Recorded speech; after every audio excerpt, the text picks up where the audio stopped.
Ang highest point sa Benguet, ang isa sa pinaka may matatarik na ahonin kung nagbabalak kang pumunta rito.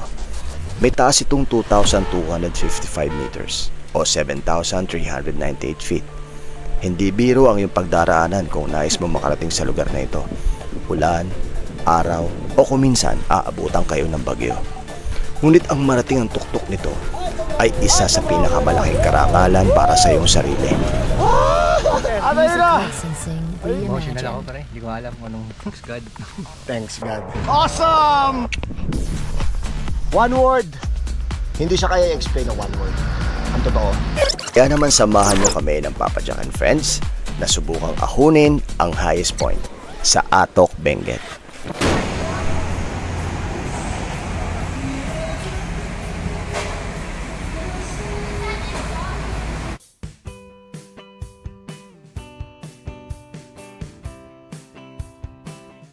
...346 minutes later. Nagsimula ang aming paglalakbay dito na sa Baguio.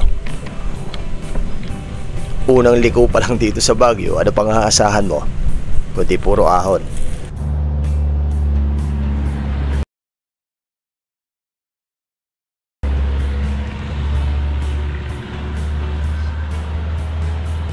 Binigyan kami ni Baguio ng almusal na ahon.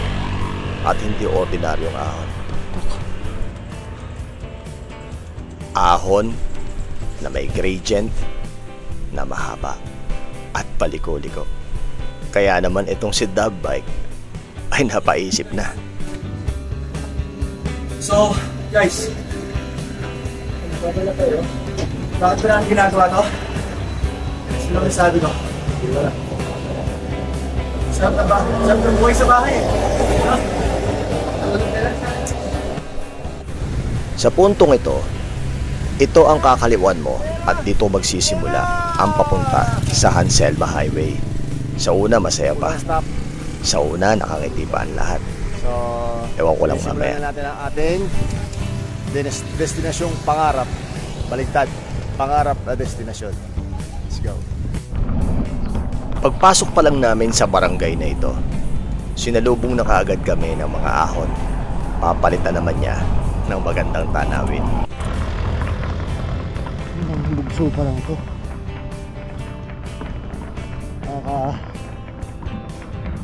Anim na siko na ganito katapalit. Naglalaro ang mga ahon dito sa pagitan ng 11 to 13%. May mga bayan na ang gradient lang ay 10. Pero napakahaba nun. Magpapasalamat ka na lang kapag naahon mo yung ibabaw, kahit papano, may pakonsuelong magandang view. Dito sa Baguio, kahit kainitan ng araw, hindi masyadong nakakapaso. Kahit papano makaka-recover ka dahil malamig. Kaya hindi ka gaanong malalaspag. Kaya may oras pa kayo para sa kalokohan.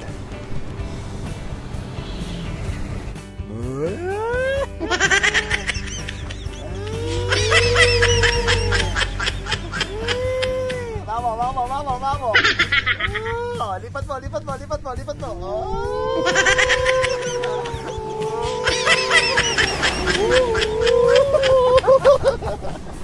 Matapos ang pahinga at kalokohan, nagpasya na kami lumusong.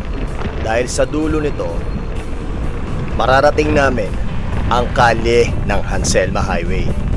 Pagkanan namin, doon na magsisimula ang kalbaryo ng ride na ito.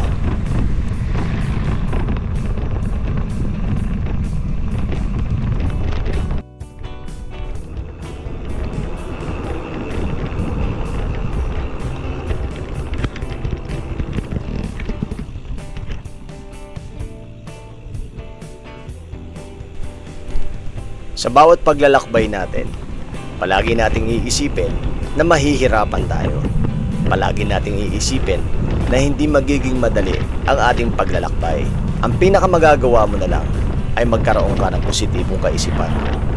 Na walang mahirap, na porsigido kang gawin at tapusin ang isang bagay na iyong nasimulan. Dahil hanggat meron tayong gabay ng Diyos na hiniling natin bago ang ride na ito, bibigyan niya tayo ng mental, pisikal, at espiritual na lakas sa gagawin nating paglalakbay.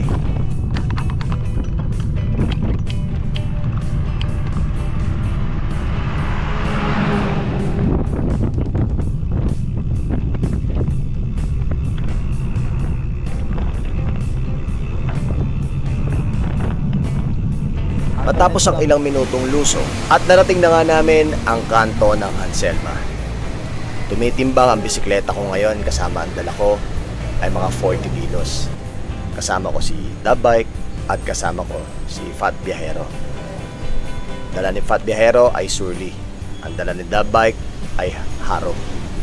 Pare-parehong mga bakal ang dala namin mga master. Kasama ang load. Sa tindahang ito, nag-load kami ng pagkain at nag-load kami ng inumin.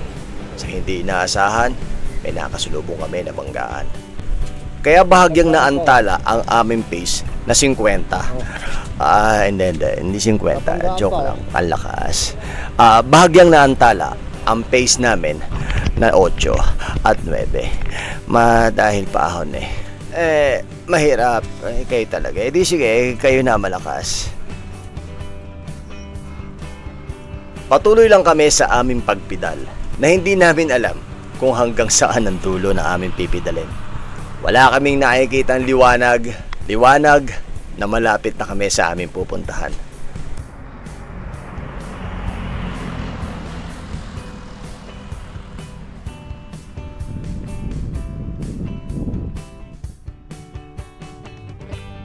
Alam mo yung papunta ka pa lang ng second highest peak, 51 kilometers, pero walang recovery. Puro ahon.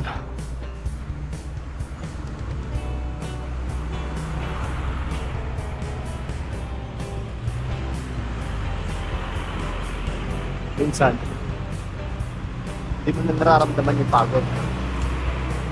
Ang pinatalo ng pagod, yung umay, nakakaumay. Walang tigil yung ahon, ano? Grabe.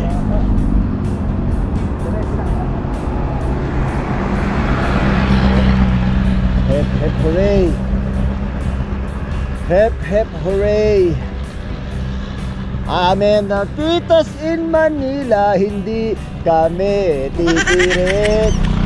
Kami ang tito in Manila, hindi. Kuminsan nakakaramdam tayo ng pagod, nakakaramdam tayo ng umay dahil hindi natin alam kung malayo na o malapit na ba ang ating pupuntahan. Dahil first time natin pupunta sa highest point, wala tayong landmark na pwede nating kapitan para masabi natin na malapit na tayo. Kaya pakiramdam mo, napakalayo pa. Wala si Joab.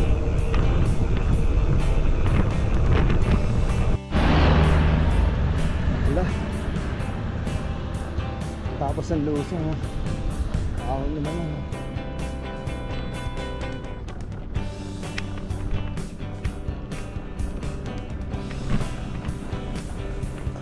Ang isang katangian ng isang tourer, hindi naman kailangan maging malakas. Hindi naman kailangan maging maganda ang bisikleta. Hindi naman kailangan maging maganda ang kasuotan. Ang katangian na kailangan ng isang tourer ay maging matyaga, mapagpasensya at mahusay makisama sa lahat ng aspeto, sa lahat ng larangan. Sa ilang taon kong pagtutour, natutunan ko na ang pagtutour ay hindi pabilisan, hindi padalian. Dahil napakabilis ng oras, napakabilis ng panahon at napakabilis ng araw. Kailangan mong namnamin ang bawat ganda ng paligid na iyong napupuntahan.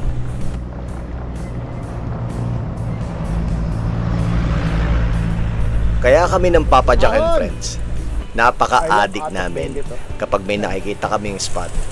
Hindi pwedeng hindi namin titigilan yon. At buti na lang tumigil kami dahil si Dub Bike ay nagkaroon ng problema sa kanyang bisikleta. Hala? Hindi nga. Dahil sa haba ng lusong bago namin narating ang Anselma, nagkaroon ng problema ang kanyang braking system. Nagkaroon ng bakal sa bakal yung kanyang preno. Nawala lang sa align, kaya nagpasya kami, naggumilid muna.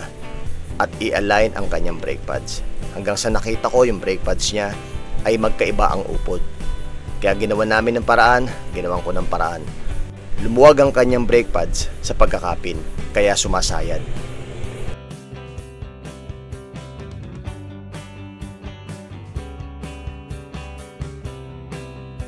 Isa pa sa pinakamahirap dito sa pag-ahon ay yung may kasabay kang malalaking truck. Hindi mo iindahin halos yung ahon dahil kumbaga sa sakit, immune ka na sa tarik ng ahon kapag narating mo na ang lugar na ito.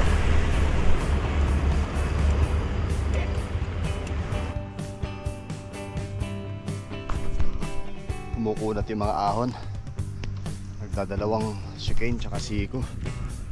Buti matyaga itong mga kasama ko.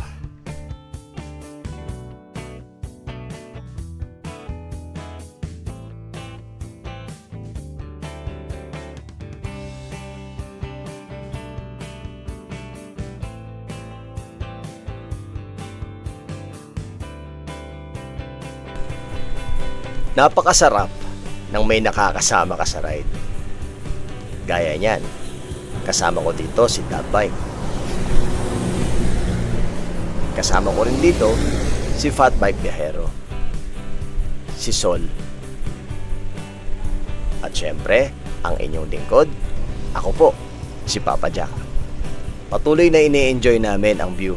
Patuloy namin ini-enjoy ang lamig ng panahon. Ano kami makita? Full fog na. Ay makita. Pasar!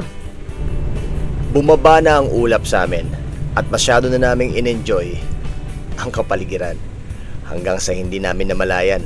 Hindi pa pala kami kumakain at doon na kami nakaramdam ng gutom. Kaya nang may makita kaming kainan, yun na kagad ang pinuntahan namin. Ayan hindi na kami kita. Dahil sa sarap ng kakainin namin at dahil sa layo na ng aming napuntahan, hindi mawawala ang cheers ng sabaw.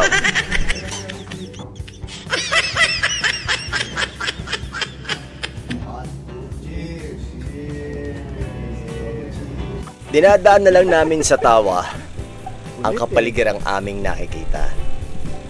Dahil naaalala ko ang lugar na ito. Tila isang lugar sa isang game na Resident Evil. Na any moment may lalabas na zombie. Na any moment may lalabas na halimaw. Sa isang lugar na hindi namin nakikita. Kung mapapansin nyo, bigla na lang bumubulaga sa amin ang mga sasakyan. Hanggang sa dumating ang oras na aming kinatatakutan. Inabot kami ng bagyo sa ibabaw ng atok. Sa hindi inaasahan, nagkahiwalay kami. Magkasama kami ni Dabbike at nauna si Sol. Pilit namin siyang sinisigawan, ngunit hindi niya kami marinig. Pinipilit namin siyang habulin, ngunit malayo na siya. Dahil sa lakas ng ulan, nagpa siya kaming sumilong na dahil delikado na ang daan. Nag-aalala kami sa kaligtasan ng bawat isa. Kaya naman, nagpa siya na kami na magpahinga na at magpalipas ng araw. At nung gabing papunta kami sa check-in, doon kami nagkita ni Sol. Masaya kami na walang nangyari sa bawat isa. Maraming salamat sa gabay ng Panginoon at hindi niya kami pinabayaan nung mga gabing kailangan namin siya. Nagpadala siya ng isang anghel para tumulong sa amin. Kaya naman ngayong araw, nagpapak na kami para sa last assault, papunta sa highest point. Ilang kilometro na lang ang layo, mararating na namin ang highest point. Mararating na namin ang aming matagal nang nasa bucket list. Bucket list na pilit naming inaabot ng Papa Jack and Friends. Bucket list na bawat isang siklista ay mayroong listahan ng mga lugar na nais nilang puntahan at pangarap nila na marating ang lugar na yon.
mga katarik.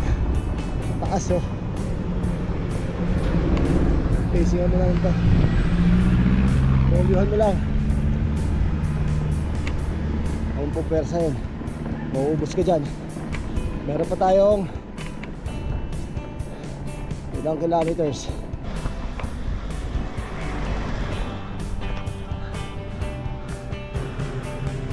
Pacing nga. Inhale, exhale.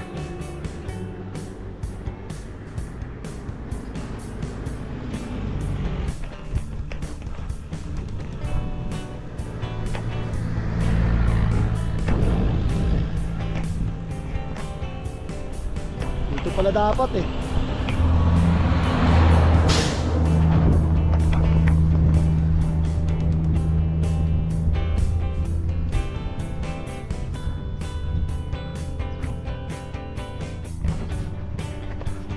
Ah.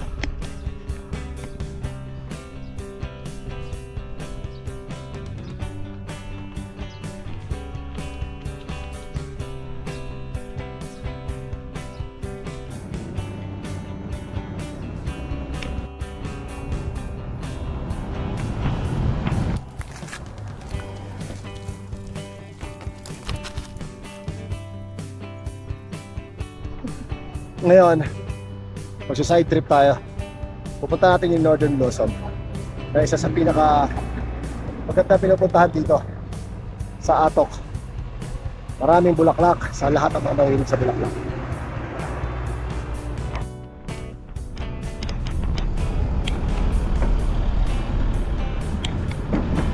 Ahon. Hala! Alak lang. Northern Blossom Farm. Ayun, pababa doon along Atok bago makarating ang munisipyo. Ano? Oh, bakit di tayo dumiretso ng ano? Ang tarik! Ha? Tarik! Tarik ba? Oh, Saka, sa dangwa madaming bulaklak! eh kaya lang. Gusto mo yun, di ba, Sol? Hindi ako mahilig sa bulaklak. Mga palusot. Takot lang sa ahon. Sorry. Marami na tayo sa munisipyo. So from munisipyo 3 kilometers na lang papunta sa highest point. Okay. Ayun na. Okay. Ahon to, ahon. Mahirap umahon ng isang kamay. Medyo ito pala yung panahon na mainit sa kanila. May ang panahon na mainit talaga sa kanila. Hindi ganun kalamig. Pero ito, kahit naman saan eh, mainit. Pero bumabagyo, umuulan, traffic. Marosan si Eatery.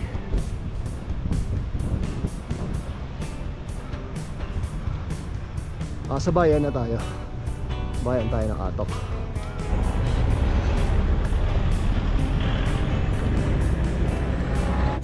Init! Ahon! Ayaw tumigil.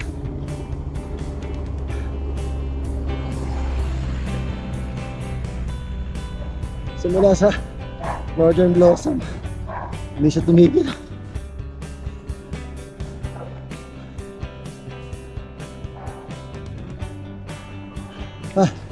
Kapit na. Recovery. Ito na. Recovery.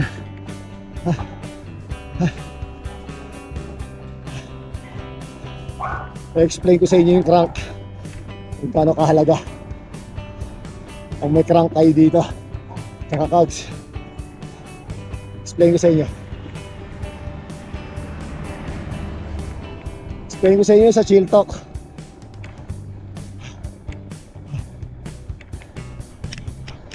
Recover lang ako.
Lapit na tayo. Highest point. Or nakarating ka na kasi ng Atok. Lapit na yan. So, mga yung 1 point something kilometers. Medyo patag na. Ito. Mount Olis. Mount Olis, papunta ron. Wala, 1 kilometro na tayo.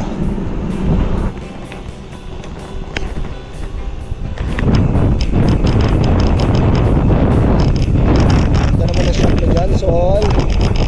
Ito naman ang shot mo. Grabe. Ito na! Ito na! Woohoo! Pa-highest points na! Diba, ginagawa construction. Ang lamig! Matapos ang init, kalamig. Ay! Tumatayo! Ay! Grabe naman, oh, nirerektahan pa, oh. Ay! Tinatrangkuhan pa, oh. Parang di napagod kagabi, ah. Parang hindi tayo mangyak-ngyak kagabi, ah.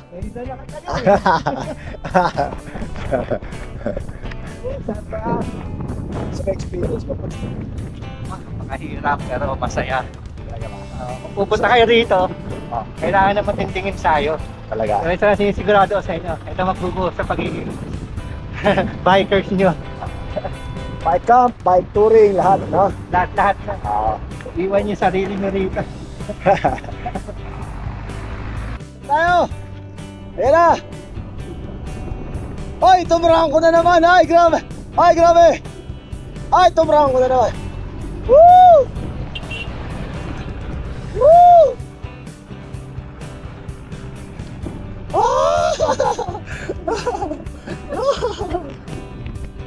At ayun na!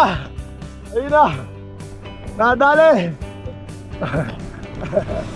Congrats! Congrats! You know! Beshi, congratulations! Congratulations mga bro! Congrats! At ayun na! Nadali na natin ng highest point. Philippine highest point systems. 7,400 feet pala to. So ang equivalent na siguro mga 2,000 plus. Mga ganun. Okay. So, Kapatisan na kami. experience. Best experience talaga. Okay, tatanungin kita. Isang tanong lang. One word to describe. Pangit ang boses ko, di ba? One word to describe bike touring.